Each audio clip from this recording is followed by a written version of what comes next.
Hello guys, नमस्ते सेवारो। तपाईहरुलाई स्वागत छ स्ट्रगल लाइफ मित्र च्यानलमा। म हुँ मित्र लिम्बू। आजको यो भिडियोमा तपाईहरुलाई बताउने छु एकदमै महत्त्वपूर्ण सिक्रेट सेटिङको बारेमा। यो सेटिङको मद्दतले तपाई आफ्नो सबै एक्टिभिटिजको स्क्यू गर्न सक्नुहुनेछ। साथीहरु, यो सेटिङ तपाईको मोबाइल भित्र अन छ भने तपाईको मोबाइलबाट सबै कुरा लिक हुनेछ।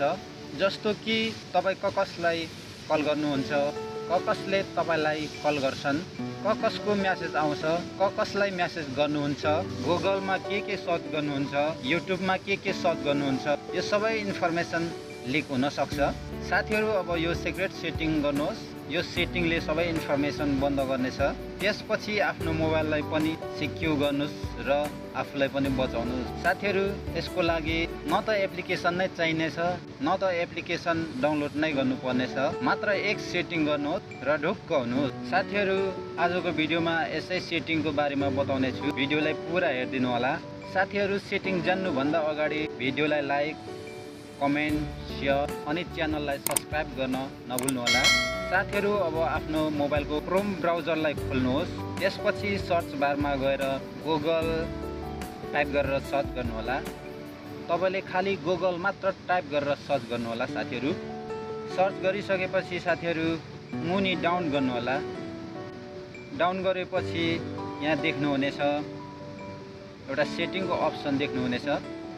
यो सेटिङलाई क्लिक गर्नु होला। यसमा तपाई क्लिक गर्नु होला।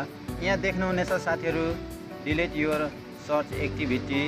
यहाँ मुनि दुईटा अप्सन दिएको छ, डिलिट लास्ट आवर भनेर, अर्को छ डिलिट अल सर्च भनेर दिएको छ। हामीले चाहिँ अब डिलिट अल सर्चलाई क्लिक गर्नुपर्ने हुन्छ। यसमा तपाई क्लिक गर्नु होला। क्लिक गरेपछि यस्तो इन्टरफेस हुनेछ फेरि। साथीहरु, अब डिलिटमा क्लिक गर्नु होला। डिलिटलाई क्लिक गरिसकेपछि सबै डिलिट भएर जानेछ। साथीहरु, यो सबै डिलिट गरेपछि अब तपाईलाई न त कसैले ट्र्याक गर्नेछ, न त यो सबै इन्फर्मेसन गुगल सामु नै जानेछ। साथीहरु, आफ्नो मोबाइलमा यो सानो सेटिङ गरेर आफ्नो मोबाइल अनि आफूलाई सिक्योर गर्न सक्नुहुनेछ। आशा छ साथीहरु तपाईहरुलाई यो भिडियोले धेरै नै हेल्प गर्नेछ। साथीहरु, भिडियोलाई लाइक, कमेन्ट, शेयर अनि च्यानललाई सब्स्क्राइब गर्नु होला। हस्त साथीहरु, आजलाई यति नै। धन्यवाद।